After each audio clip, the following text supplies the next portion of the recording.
நல்லோர் இதயங்களை நாள்தோறும் வணங்குகிறோம். தீதும் நன்றும் பிறர் தர வாரா சேனலுக்காக மெஞ்ஞான மூர்த்தி.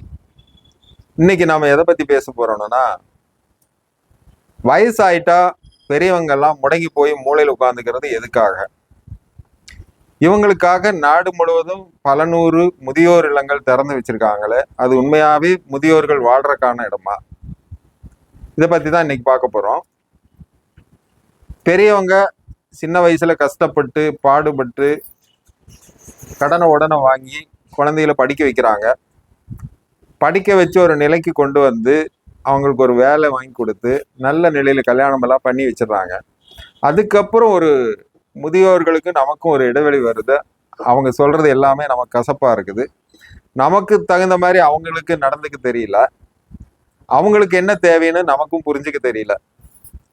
அவங்க இனி நாங்க சம்பாதிக்க தொடங்கிட்டோம், நீங்க பேசாம சாப்பிட்டு போட்டு டிவி பார்த்துட்டு உட்கார்ந்தா போதும்னு சொல்றதும், அவங்களுமே நம்ம 60 வயசு ஆயிடுச்சு, ரிட்டையர்ட் ஆயிட்டோம், 60 வயசு 40 வருஷம் 30 வருஷமா 40 வருஷமா அரசு ஊழியராக இருந்துட்டோம், வாத்தியார் வேலை பார்த்துட்டோம், அல்லது ஏதாவது ஒரு வேலை பார்த்துட்டோம், அல்லது ஏதாவது தொழில் செஞ்சாச்சு, இனி என்ன மகன் மருமகள்லாம் சம்பாதிக்கிறாங்க, இனிமேல் நாம கஷ்டப்பட தேவையில்லை, இனிமேல் நாம ரெஸ்ட் எடுத்துக்கலாம் இப்படின்னு எங்க நினைக்கிறாங்களோ அங்க பிரச்சனை ஆரம்பிச்சிருது. ஒவ்வொன்றுக்கும் மகனையோ மருமகளையோ எதிர்பார்க்க வேண்டிய தேவை வந்துடுது. அதையும் தாண்டி வீட்டுல நடக்கிற எல்லாத்துலயும் மூக்க நுழைக்கிறது. நமக்கு சம்பந்தம் இல்லாத விஷயங்கள் எல்லாம் பெரியவங்க மூக்க நுழைக்கிறாங்க. இந்த டாபிக் அப்புறமா பார்க்கலாம். ஆனா இவங்களோட பொருந்த முடியல, இவங்களை வச்சு சமாளிக்க முடியல, இவங்களை எங்காவது கொஞ்சம் ஹோம்ல விட்டுறலாம், முதியோர் இல்லங்களை சேர்த்து விட்டுறலாம், காசை கட்டிட்டு அவங்க பார்த்துக்குவாங்க, எப்போவாவது ஒரு நாளைக்கு நம்ம போய் பார்த்துட்டு வந்தா போதும் அப்படின்னா அது ரொம்ப கொடுமையா இருக்கு. முதியோர் இல்லம்னா என்ன? முதியோர்கள் 3 வேளை சாப்பாடு போடுறதுக்கும் ஒரு குடோன் வேணும், இல்லைன்னா ஒரு பெரிய வீட்டை பிடிச்சிடணும். முதியோர்களை அட்மிஷன் பண்ணி அவங்களுக்கு சமையல்காரனை ஏற்பாடு பண்ணி 3 நேரம் சோத்தை போடுறதுக்கும் அவங்களுக்கு படுக்கிறதுக்கு ஒரு இடமும் பாய் தலகனி போர்வையும் கொடுத்துட்டா அது முதியோர் இல்லமா? இல்லங்கிறது என்ன? வாழ்றதுக்கான ஒரு இடம். இந்த முதியோர்கள் என்ன வாழ்றாங்க? அப்பப்ப சாப்பாட்டை எதிர்பார்த்து உட்கார்ந்துருக்குறாங்க, 3 நேரம் சாப்பாடு வாங்கி திங்கிறாங்க. அதுக்கப்புறம் அங்க ஒரு எக்ஸ்ட்ரா போனஸா ஒரு டிவி மாட்டி வச்சிருக்கு, எல்லாரும் கூட்டமா உட்காந்து அந்த சீரியலை எதையாவது ஒன்று பார்க்கறது, அப்புறம் சீரியலை பத்தி டிஸ்கஸ் பண்றது. அதுக்கப்புறம் அவன் பாடு வளமையில எங்க வீட்டுக்குள்ள இப்படி பண்ணது, என் பையனை இப்படி பண்றான், என்னை இப்படி மோசம் பண்ணிட்டாங்க, நான் இப்படி பார்த்தேன் அந்த காலத்துல, என் பையனை இப்படி வளர்த்தினேன், என் மருமகள் இப்படி பண்ணிட்டான், மாமியார், இந்த கதை பேசிட்டு பெருசுக நாள் முழுவதும் அங்க இருக்கிறது. அப்புறம் சும்மாவே உட்காந்துருக்கனால அவங்களுக்கு எல்லா நோயும் வந்துடுது. அப்புறம் அதுக்கு ஸ்பெஷலாக டாக்டர் கூப்பிட்டு வரணும், டாக்டர் பார்க்கணும், ஊசி மருந்து மாத்திரை சீரியலு, இதுதான் பொழப்பா? பாரதியார் சொன்னாரு, நாயும் பிழைக்கும் இந்த பிழைப்பு. ஏன் நாயும் பிழைக்கும் இந்த பிழைப்புன்னு சொன்னாரு? 3 நேரம் சோறு போடுறதும் படுக்கிறதுக்கு இடம் கொடுக்கறதும் நாய்க்கு தானே செய்யறோம். நம்மளை பெத்து வளர்த்தி ஆளாக்கி படிக்க வச்சு நம்ம ஒரு நல்ல நிலைக்கு வர்ற காரணமா இருந்த பெற்றோர்களுக்கு சோறு போடுறதும் படுக்கிறதுக்கு இடம் கொடுக்கறதும் துணிமணி வாங்கி கொடுக்கறதும் தான் முதியோர்களை பராமரிக்கிறதா?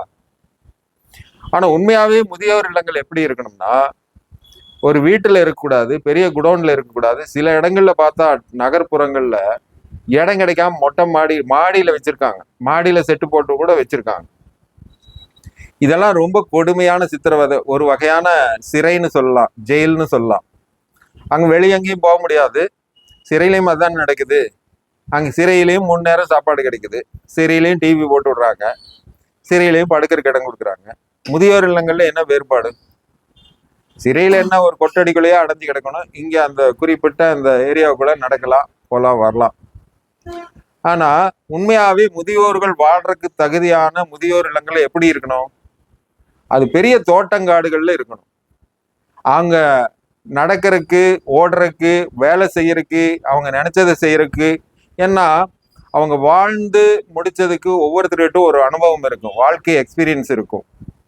ஒருத்தருக்கு விவசாயம் பிடிக்கும், தெரியலனாலும் செய்யலாம், அது ஒன்றும் இதை செஞ்சே ஆகணுங்கிற கட்டுப்பாடு கிடையாது முதியோர்களுக்கு. அவங்க முடிஞ்ச வேலையை செய்யலாம், தெரிஞ்ச வேலையை செய்யலாம், செய்யறதுக்கான வாய்ப்புகளை உருவாக்கி கொடுக்கணும். வெட்டியா உட்கார்ந்து தின்னு போட்டு ஊர் கதை பேசிட்டு இருக்கிறது ஒரு மனநோய். அந்த மனநோய்க்கான இல்லங்களா தான் அது முதியோர் இல்லங்கள் இருக்குதே தவிர, மனநோய்களை உருவாக்குற இடங்களா தான் இருக்குதே தவிர, இதை முதியோர் இல்லங்களை நடத்துறவங்களும் நம்ம அரசும் இது குறித்து தீவிரமா சிந்திக்க வேண்டிய காலம். ஏன்னா கிட்டத்தட்ட எல்லாருமே பாதி பேருக்கு மேல அப்பா அம்மா வேண்டாதவங்களா ஆயிடுறாங்க, மாமனார் மாமியார் வேண்டாதவங்களா ஆயிடுறாங்க. நம்ம கிட்ட இருந்தா தொல்லை, வெளியில போய் சோறு கிடைச்சா போதும், அதுக்கான பணத்தை கட்டிடலாம், அங்க வண்டி சேர்த்துடலாம்னு நினைக்கிறாங்க.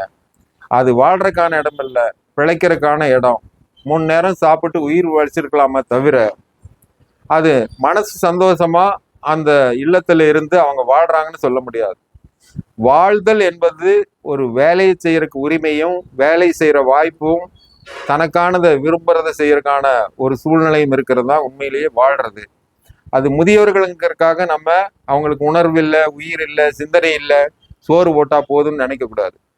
இப்படிப்பட்ட நல்ல முதியோர் இல்லங்களை ஏற்படுத்துறதுக்கும் அதுக்கான பயிற்சிகளை முதியோர்களும் என்ன நினைக்கிறாங்கன்னா, நம்ம இத்தனை நாள் கஷ்டப்பட்டோம், இப்போ நம்முடைய பையன் பிள்ளையெல்லாம் வந்துட்டாங்க, ஸ்பாட்டுக்கு வந்துட்டாங்க, இனி எதுக்கு நம்ம கஷ்டப்படணும், 60 வயசுலயே குச்சி வாங்கி ஊனிட்டு திண்ணையில் உட்காந்துக்கிறாங்க. அவங்க மிஞ்சி போனால் அவங்க செய்யற செயல் காலையில் ஒரு அரை மணி நேரம் எங்காவது பார்க்லையோ பூங்காலையோ வாக்கிங் போவாங்க. போகிற இடத்துலையும் உட்காந்து பெருசுகள்லாம் ஒன்றா சேர்ந்து புரணி பேசிட்டு, என் ரூட்டில் என் மருமக இப்படி, உன் ரூட்டில் உன் மருமக இப்படின்னு புரணி பேசிட்டு அப்புறம் வந்து வீட்டில் வந்து தின்னு போட்டு தூங்குறது, டிவி பார்க்கறது. இது என்ன முதியோர்கள்? ஆனால் இதுவே சைனாவில் போய் பாருங்க, 80 வயசு 90 வயசு பெரியவங்களே, அது ஆணாக இருந்தாலும் பெண்ணாக இருந்தாலும் அவங்க உழைப்பை நிறுத்துறதே இல்லை. ஏதாவது ஒரு வேலையை செய்கிறாங்க, குறைஞ்சபட்சம் தனக்கான வேலையிலாவது தானே செஞ்சுக்கிறாங்க. இங்கே இருக்கிற முதியோர்களுக்கு துவைச்சு போடுறதுக்கு ஒரு ஆள் வேணும், துவைச்சு போடுறதை மடித்து வைக்கிறதுக்கு ஒரு ஆள் வேணும், மடித்து வைக்கிறத எடுத்து கொடுக்கறதுக்கு ஒரு ஆள் வேணும், பாய் போடுறதுக்கு ஒரு ஆள் வேணும், மடித்து வைக்கிறதுக்கு ஒரு ஆள் வேணும், அவங்க படுக்கிற இடத்த கூட்டி துடைக்கிறதுக்கு ஒரு ஆள் வேணும், சமைச்சு போடுறதுக்கு ஒரு ஆள் வேணும். என்ன பொழப்புது? ஒரு மனுஷன் தரையில நடக்க முடியாம என்னைக்கு விழுகிறாங்களோ அது வரைக்கும் வேலை செய்யறதை நிறுத்தக்கூடாது. வேலை செய்யறதுங்கிறது ஆரோக்கியமானது, வேலை செய்யறதுங்கிறது பிறப்புரிமை, வேலை செய்யறதுங்கிறது மனநலத்தை கொடுக்கக்கூடியது, வேலை செய்வது மனுஷனுக்கு தன்னம்பிக்கை கொடுக்கக்கூடியது, அவங்களுக்கு வாழ்றதுக்கான ஒரு அர்த்தத்தை கொடுக்கக்கூடியது. இந்த மாதிரியான ஒரு சூழ்நிலையில தான் முதியோர் இல்லங்கள் இயங்கணும், அரசு அனுமதிக்கணும், அதுக்காக உதவி செய்யணும். நாட்டில் உள்ள நல்லோர்கள் சான்றோர்கள் எல்லாருமே அதுக்கு முயற்சி எடுக்கணும், அதுக்கு உதவி செய்யணும்னு கேட்டு விடைபெறுகிறேன். நன்றி, வணக்கம். முதியோர்களை ஏன் வெறுக்கிறீங்க? அவங்களுடைய சிந்தனையை அனுபவத்தையும் ஏன் மறுக்கிறீங்க? இது தொடர்பா நம்ம அடுத்த வீடியோவில் பார்க்க போறோம்.